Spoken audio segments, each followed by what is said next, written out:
Let's bring in Kiron Skinner, professor at Carnegie Mellon University, political strategist.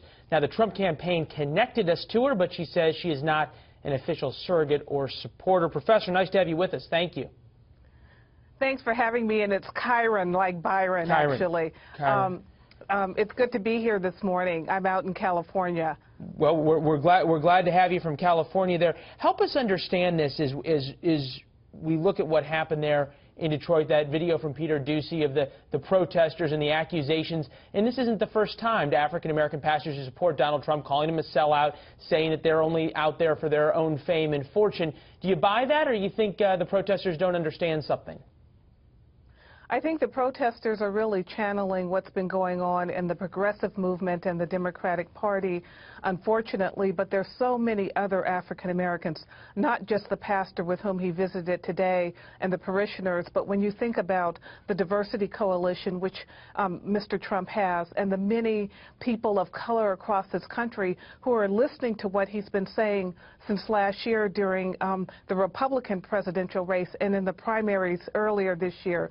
In the black community, there are many African Americans that Mr. Trump has talked about who have had access to the American dream, higher education, who are very successful, but many others have been left behind. More than 26% of African Americans live below the poverty level. Unemployment in the black community, all of these things. No. And the fact of the matter is that he is reaching out to African Americans and saying, you have to have access to the American dream, and my plan for job creation is part of it. Well, we understand he's reaching out, and we also understand that, as you pointed out, he's certainly talked to a lot of African Americans, but for some reason it's not really resonating in the polls. Latest polling shows him somewhere between 1%, 2%, or 4% in the African American community. That doesn't sound like the vast numbers that you're talking about that he's been reaching.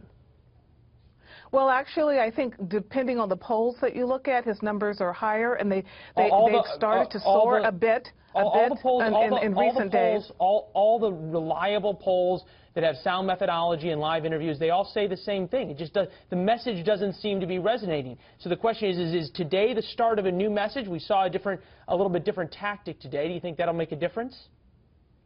I actually do think it will, because it's part of a larger pattern where he's been increasing his attention on the African American community, and more diverse communities are coming out to listen to him. He's spending more time with Americans of all stripes, and I think part of the reason the polls may not be appearing to move is that he's got an uphill fight against the media establishment and the progressive movement that doesn't want Americans to hear his broader message. So I think he has a double responsibility here, and I believe that he's doing incredibly well against a larger political machine that doesn't want to talk about the importance of job creation and the race neutrality that will happen if we have African Americans with greater access to the American dream. Okay, so what percentage, from your study, do you feel like, what percentage of African Americans does Donald Trump need to win to make a material difference in states like Michigan,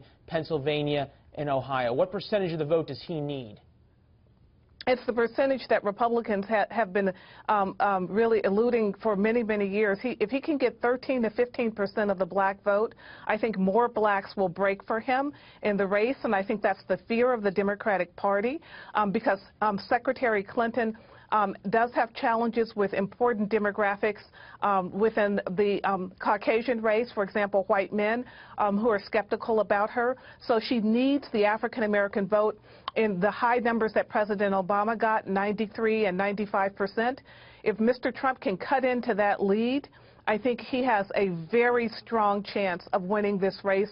The black vote is critical because it's the lead indicator for the non-white vote, and blacks have been organized around civil rights, for more than a century in this country, and people do follow what African Americans have to say. Yeah. So I think he's on a good course, even though he only has a couple of months. Well, and we heard him talk exactly about the civil rights movement there at the church in Detroit. Professor, appreciate your insights. Thanks so much.